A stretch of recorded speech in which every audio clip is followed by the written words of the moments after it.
I'm Joe Reagan, class of 2004. Tell us about yourself and your connection to Norwich University. So beyond graduating in 2004, I was recently nominated to serve on the Norwich University Alumni Association Board of Directors.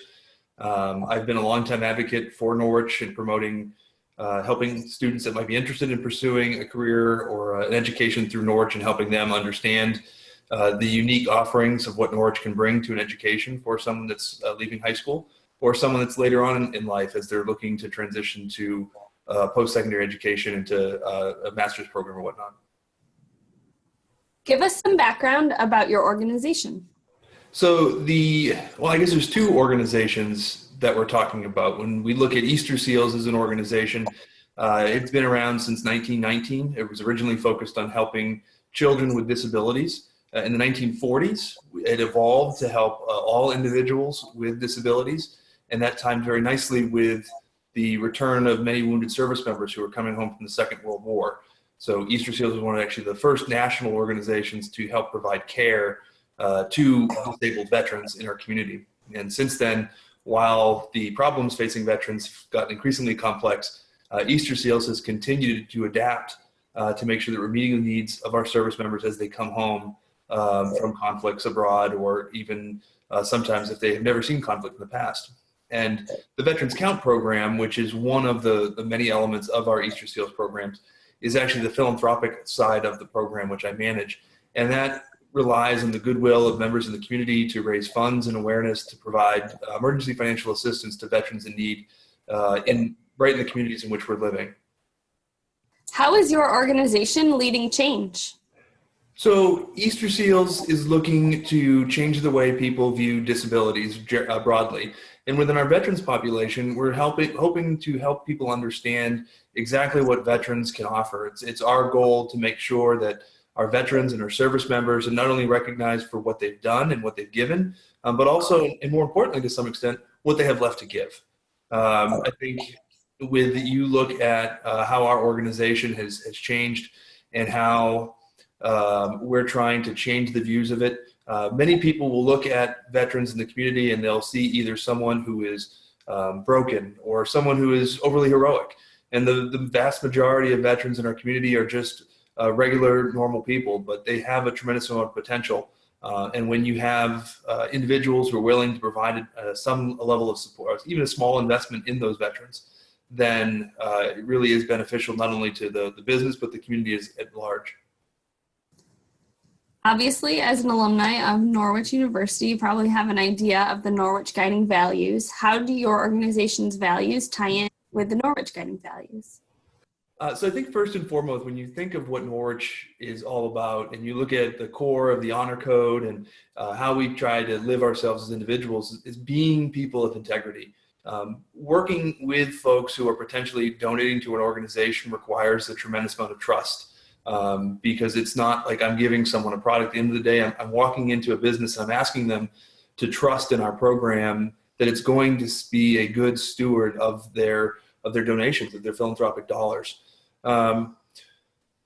As a team, we recognize the fact that this is not something that's done by one person. I mean, there's multiple people across the state of Maine where I work and really across the country of committed individuals who are looking to help veterans or help other individuals with disabilities. And I think that, this all comes down to Norwich when you look at the teamwork aspect of what we're doing and how the goals are not necessarily focused on what the individual can bring, but rather as the entire team can come together to accomplish a mission. I think that's one of the rewarding parts of working in a nonprofit environment, is that you have this mindset that is very similar to the military, and it's a mission-driven organization where it's not just what one person can do for the team, but broadly how each individual can enhance the collective capability of the team. Based on your experiences, talk about the value and components of building relationships within the workplace. So in a couple of points in my career, one of the areas that I've always found to be remarkably helpful is to build those deeper relationships with coworkers that aren't just transactional in nature. You should never be in any sort of professional relationship where you're only going to ask for something.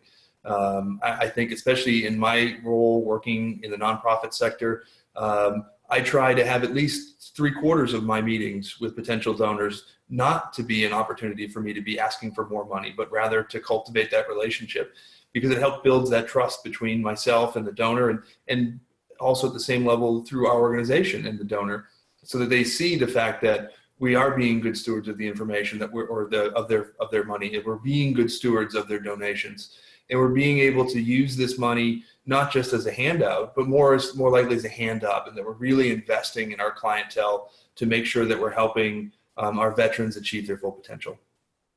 How has your organization adapted over time to meet the needs of those it serves? Well, and as I mentioned, Easterseals has been serving veterans for a tremendous amount of time, and initially focused primarily mostly on the physical disability side. But as we've learned through Korea and Vietnam and our current conflicts, that those disabilities can sometimes extend beyond just the physical wounds, and that the mental disabilities that are coming back through, whether it be traumatic brain injury or post-traumatic stress, introduces a different level of complexity to the types of issues facing veterans in our community. Similar in a sense in how learning disabilities or developmental disabilities can hurt children's development in the community as well. And so one of the ways in which we've tried to match that is we're constantly looking for those gaps. Easterseals and the Veterans Count program, we view ourselves as a gap-filling organization. And as part of our mission, we are focused on making sure that we're the ones that are able to provide those resources when none other is available to that potential client. And within the Veterans Count program specifically, this was a program that was started in 2006 by a bunch of Korean and Vietnam era veterans who were concerned that returning veterans would face some of the same issues that they saw when they were coming home from Vietnam. And they didn't want to see that. They wanted to make sure that the population saw the service members who were coming home as being separate from the conflicts themselves, and acknowledging the fact that whereas we volunteered to serve, and that was a good thing, but that the decisions to go and engage in these conflicts were not that of the service members, and that the service members shouldn't be criticized for their participation in a decision that wasn't theirs to make. And so the initial program was focused on providing financial assistance to National Guard and Reserve soldiers who were deploying back in 2006, before there were lots of protections for them. And so you would see these individuals who may have been in the reserves for several years. In the civilian careers, they had been very successful, and then they were being called up for deployment, which they would go and do.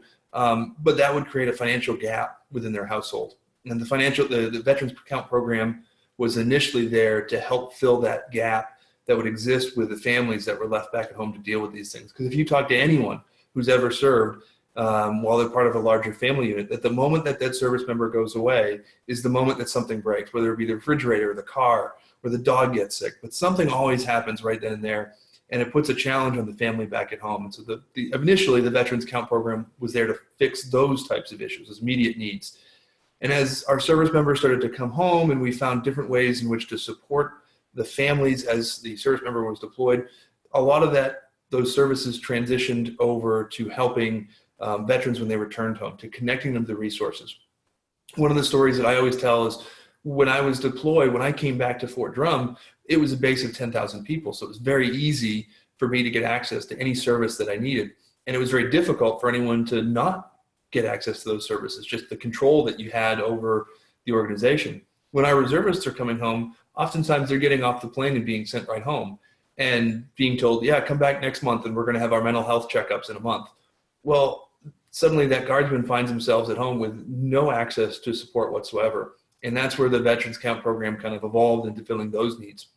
And as the years have gone on, we found that veterans from Vietnam and Korean era are still suffering from PTSD that had gone undiagnosed for 30, 40, in some cases 50 years. And so it's really found that opportunity to fill that gap. And as we look at what exists within the veterans community and within our community broadly, where we can provide access to resources where no one else might be providing them at the time. What role does your education play with your organization?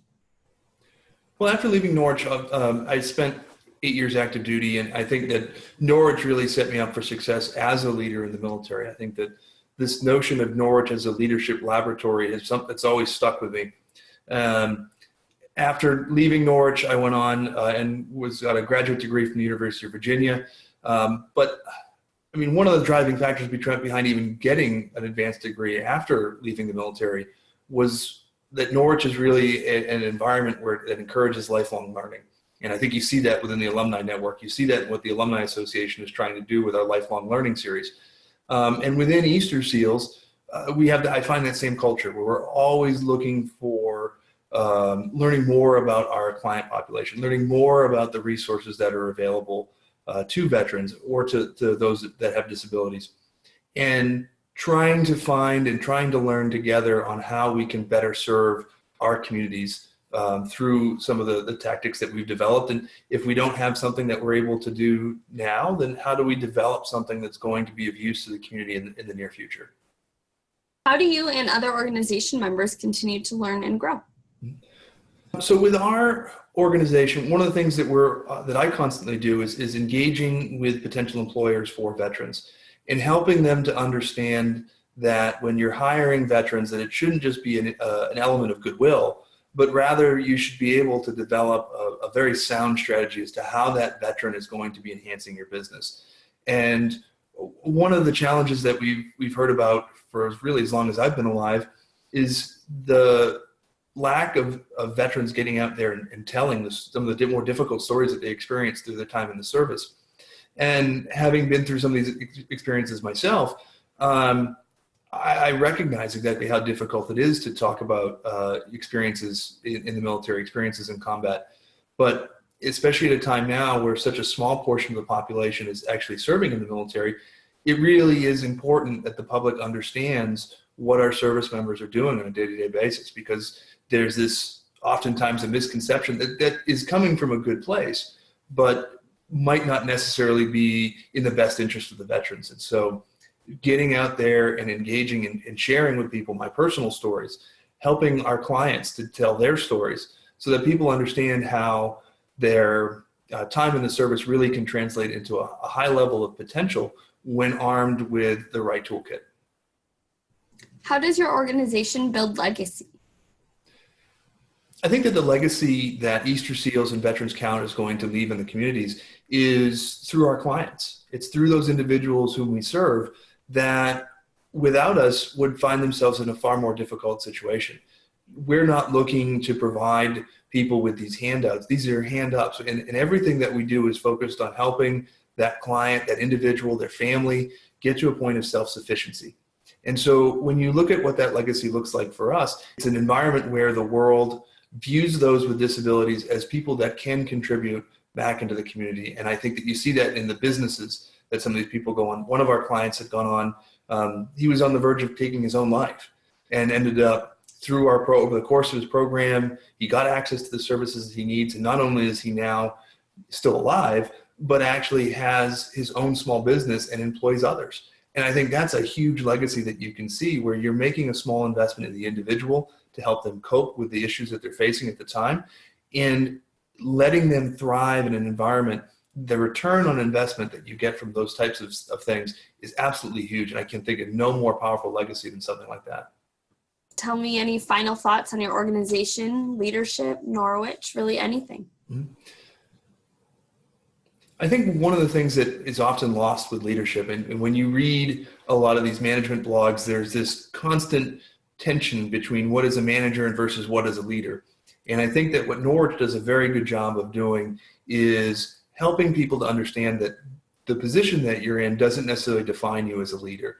And that whether you're a private in the military, you're a rook at Norwich, or you're the CEO of a major company, there's always those opportunities to lead. And what I really enjoyed about my experience at Norwich was that it taught me how to be a humble leader among peers. And that served me well in an environment where the majority of folks that I deal with on a day-to-day basis today are not people that fall under my leadership in an organizational chart, but they do look to me for guidance. They look to me for those examples. And I think that that's something that Norwich people find themselves in time and time again, is they find themselves in those positions where when someone's looking for someone to take charge, they can see that individual who might not be in a position of leadership, but certainly is the natural leader in the group. And I think critical to that is a level of humility and a level of understanding of people's capabilities. I know that I'm not going to have all the answers, and I'm not afraid of that. And I think that means a lot to folks when you can walk into a room and sit down and people are looking to you to make a decision, but you can turn to somebody else and say, hey, I'm not really the best person, the most educated person on this topic. What do you really think is the best answer and why? And not only does that empower the folks that are working with you or for you, but it helps them to grow themselves and recognize the fact that you as a leader don't have all the answers, and it's okay. And that it actually is helpful for the organization when you entrust those that are working alongside you to help come up with the hard answers. Great. Well, that was a wonderful interview, and I really appreciate you taking the time to meet with the Leadership and Change Institute. And we've enjoyed learning about your organization. Thank you so much. Well, thank you.